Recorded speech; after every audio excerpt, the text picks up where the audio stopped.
All right, driving back from work on a Monday, and welcome to the Knackered Golfers podcast.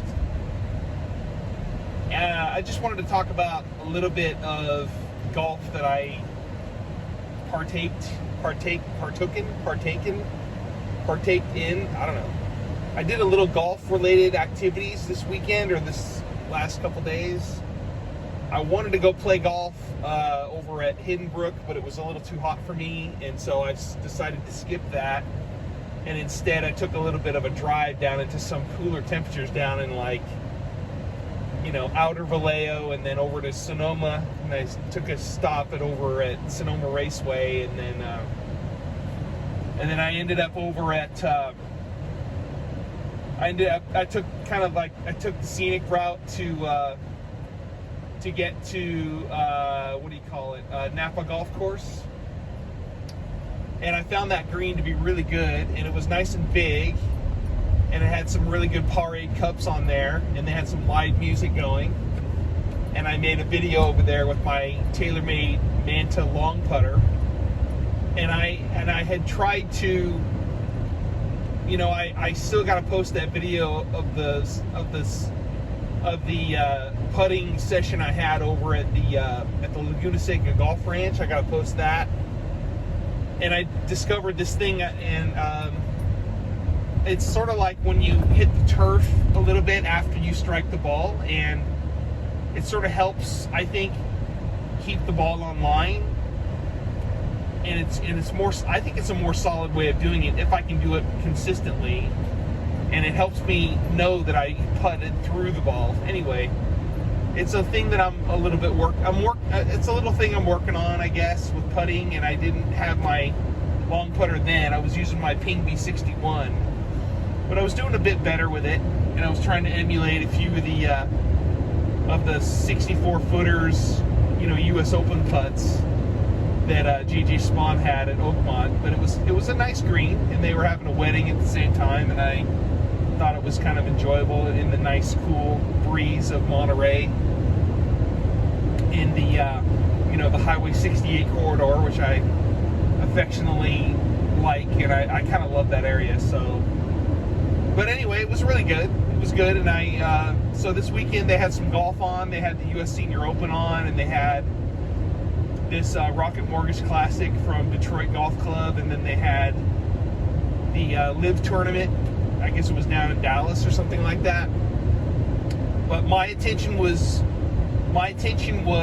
focused on the U.S. Senior Open, because they had it. I mean, I watched a lot of that on Saturday.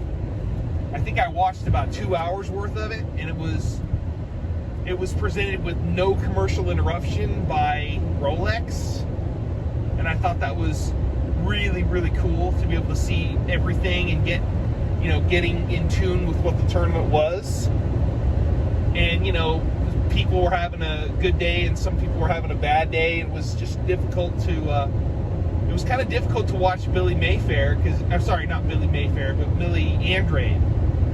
But he was struggling with his back, and there was a few times where he was in noticeable pain after he would hit a shot. And there was one shot that he hit on Saturday where he hit the ball and then he just fell to the ground, which I've never seen before, other than what happened with Tiger many years ago. So I hope he gets better, and I hope he comes out and he's able to play again.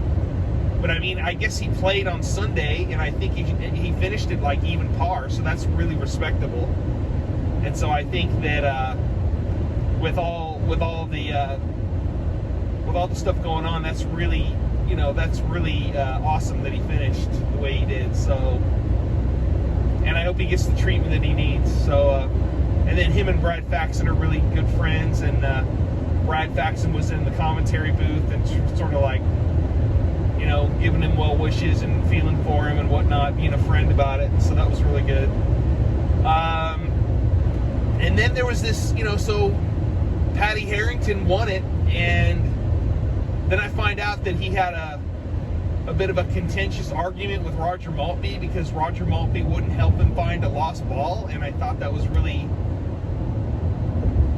kind of petty. I think I don't know. I just didn't think it's not Roger Maltby's responsibility to find a ball.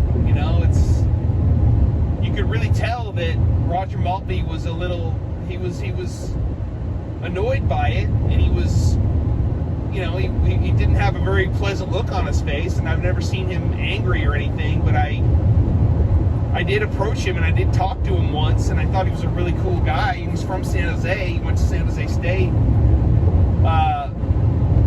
But he's been out there. I mean, he came out of retirement to do these events. He did the U.S. Open, and then he did the U.S. Senior Open at Broadmoor. So, I mean, what else do you want from Roger Maltby? The guy's going above and beyond what he's doing to come back and help, and doing these on-course commentary duties for NBC. And I thought his job is to report the news, not to help him find a ball. It'd be better if Patty didn't lose the ball to begin with, And I don't know if it happened Saturday or if it happened Sunday. I don't know. Because, I mean, Sunday I didn't watch. But then, I don't know. It's not something that I'm... it's not something that it's a responsibility of the golfer to find the ball, and maybe some marshals or volunteers or whatever. Yeah, Roger's not playing, Were there other guys in the group that could have helped? I don't know. So anyway, then first they had this event at the Broadmoor, which is in, Colorado Springs. And that's a big deal place. That's a place that I'm interested in learning more about, because, and to my recollection, I remembered that Hale Irwin was from Colorado, and they just lo and behold, they actually honored him. They honored him this weekend with the tournament, and they had a press conference for him, and I just thought he was one of the greatest golfers I ever saw play golf, and he won the U.S. Senior Open at Riviera when I worked there. And I just thought he was an all-around great guy to be out there on tour, and he was probably one of the first guys that would actually play on tour with a sponsorship from, like, a Hawaiian golf resort, which was Kapalua. And so he had that. He was with Wilson's staff for many years, and he won the 1974 U.S. Open at Winged Foot, and then he won it again in 79 at Inverness, and then he won it again at Medina in 1990, beating Mike Donald in a playoff. And some of these media people didn't know that history, and they were sort of like, one guy came out and he was saying, "Hey, so what's your most memorable U.S. Senior Open victory?" And I'm like, "Are you sure you want to ask me about that? Don't you mean the U.S. Open at Winged Foot?" And so this guy was sort of taken aback with that, and then he starts going into how difficult the U.S. Open at Winged Foot was in 74, and he says, "You guys are talking about how hard it was at Oakmont this year. It's nothing compared to what Winged Foot was back in 74. It was rock hard. It was completely mesmerizing of a golf course, complete, like, brain fatigue afterwards, and then the winning score was 7 over par. And, it was, they set it up to be so after that. After Johnny Miller shot 63 at Oakmont in 73, they wanted to make sure that the winner of the U.S. Open was deserving, deserving as such kind of thing. So it was Hale Irwin, and he played golf for years with glasses, and he was known for the guy that was out there with glasses, and I don't think there was any other tour player of his day that actually played golf with glasses. And years later, he didn't need the glasses anymore. I guess he had contacts or something. And when I saw him, when I saw him win in '94 at the MCI Heritage Classic, when he switched from Wilson to King Cobra, where it was a cavity back, cast club that he used, and it was, he was a staff member, and Greg Norman was a staff member, and I think there was a woman on the ladies, or on the LPGA, that was playing King Cobra. I can't remember, but he was that was a year before he was 50, and he started playing on the senior tour in 1995. And he was one of the most prolific players on the senior tour, winning all kinds of tournaments back in the day before Bernard Langer came along, and just blitzed everybody, winning all kinds of tournaments, all kinds of money titles, all kinds of senior majors and all this other stuff. And it's like I'd love to go back and look at what tournaments he actually won on the senior tour, because I think on the regular PGA tour, I think Hale Irwin won 20 times. And then on the senior tour, I don't really know how many tournaments he won, but he was awesome. I really loved watching Hale Irwin, and I thought it was so cool that when he came to Sacramento, he was just out there nonchalant, walking through the crowd, and this young woman was like, I don't know who any of these guys are, and I don't know who to ask an autograph from. And I said, you know who that guy is right there? That's Hale Irwin. He won 3 U.S. Opens. And she went right up to him, and he signed something for her, and I thought it was the greatest thing. So he was so cool, and he's got such a great look now. He's got the silver hair, and he's 80 years old, and he's still doing the great, golf thing. He's probably not playing golf much anymore, but he's still got it, He's just so great. I just loved watching him. And he's got a great attitude about things. He had a couple quotes that I remember that he said, whatever you're doing, whether it's good or bad, just finish it. And then make sure you also have goals when it comes to things you want to achieve. And just gradually, step by step, achieve those goals. And then you can go forward with whatever it is you're trying to pursue. So I thought that was a simplistic way of looking at it, and it kind of takes all the chaos factor out of it. So he had a background in playing football for I guess University of Colorado, and he was a football player, and so he I guess there was a point where he realized he couldn't really play football anymore, so he wanted to pursue the golf, and so he did that, and he was really successful at it. And he was just one of the most accurate drivers of the golf ball that anybody had ever seen. He used persimmon woods back in the day. And I think he carried this Wilson Staff Tour Block 4-wood. I think he kept that in his bag for many, many years, just like Jack Nicklaus kept his persimmon McGregor 3-wood in his bag for at least like 40 years or something like that. But I mean, Hale Irwin was so great. He was just awesome.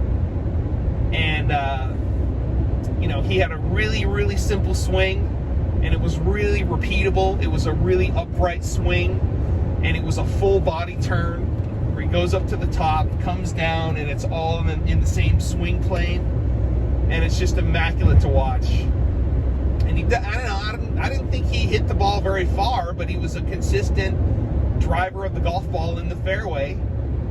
And then he was a really good iron player, because he played those Wilson Staff FG51s, as far as I know, at least back in '93 when he was in contention for the win at the PGA at Inverness in '93.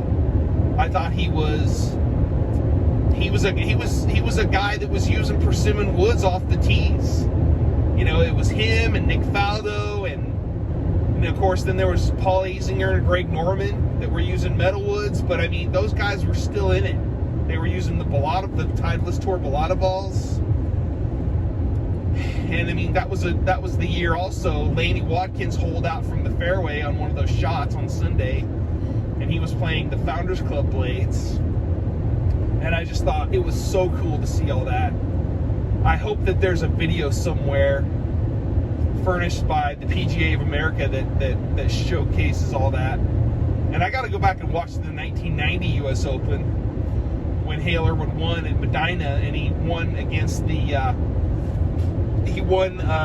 playoff against Mike Donald, and that was an 18-hole playoff that happened on the Monday. And I was actually up in Oregon visiting my uncle, who just passed away back in November, and I was in his house watching that whole day, watching that tournament, and it was so great because my uncle was there and my dad was there, and we were all watching this, and to watch Hale Irwin win the tournament, sink the putt, and then run around the green, giving everybody high fives was just awesome. That's a memory that just came back to me just now, and it's just both my dad and my uncle are now passed away, and to remember that, just to see that in my brain right now, it was really something. So, and then he won at Riviera when I worked at Riviera during the 1998 U.S. Senior Open, and I'm so glad that he did, because another day at that place would have been complete agony. So anyway, I'm just so thankful that they honored him, and he's a great ambassador for golf now, I would assume. And he also had a shot that I remember that was 1994 at the MCI Heritage Classic that I wasn't able to find video on YouTube, but it was the 16th hole, and he had a shot that may have been like a 5-iron or something like that, or a 7-iron, maybe like that, and he hit it onto the green. The ball crept up to the hole, and then with all the backspin that had been created by the shot, the ball peaked in the hole and then spun its way out of the hole. And it was like, oh my God, that was crazy. That made the highlight reel, I think, for maybe for the year on CBS Sports, when they do that at the end of the year, when they used to. So anyway, it was great to see that. And then yeah, so it was great to see him honored, and I'm glad to see Hale Irwin again, because I don't know, it's been so many years since I've seen him, and last time I saw him was in 2015 at the U.S. Senior Open at Del Paso Country Club, and he was there, and I don't know how he finished on that, I gotta look that up, but it's been 10 years since they had that event at Del Paso Country Club, and they haven't had anything since. And I was thinking that course could host another USGA sanctioned tournament, like maybe at least a U.S. Women's Open, and maybe another U.S. Senior Open. I don't know. It'd be great to see those guys out there again. I mean, I certainly would go. I mean, it was hotter than heck out there during that week, and the greens were perfect, and it was such a better course to host a tournament at rather than the week before at Chambers Bay. And that was when they had it back to back. It was Father's Day weekend was the U.S. Open, and then the week after that was the U.S. Senior Open. I think this year it was at least 2 or 3 weeks, separated by 2 or 3 weeks. So, but Broadmoor was great. I saw the highlight reel of the last few holes coming in, and I guess Stuart Sink couldn't make some key putts coming in. And then Miguel Angel Jimenez had a great tournament, and he, I guess, won the week before, which I guess they call it a major now. I don't know what the heck that was. Usually why would you have a major in front of a major?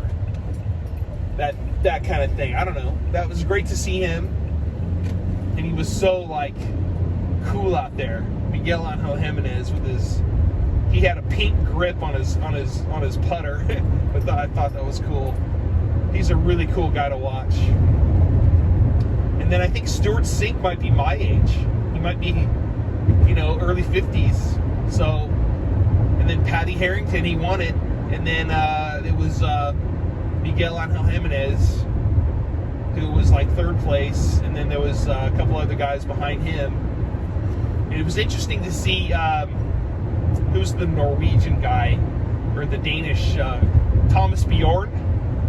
He had an interesting way of using a long putter. It's almost like he had it out in front of him, and he was sort of, I don't know if he was hunching over it to use that putter the way it was, aligned with his body or something like that. And then he had an interesting way of hitting irons where he was almost like the club was out in front of him, and he was wrapping the club around his body, which was, it was symmetrical, and it worked, and it was, he's in the tournament, so that was cool.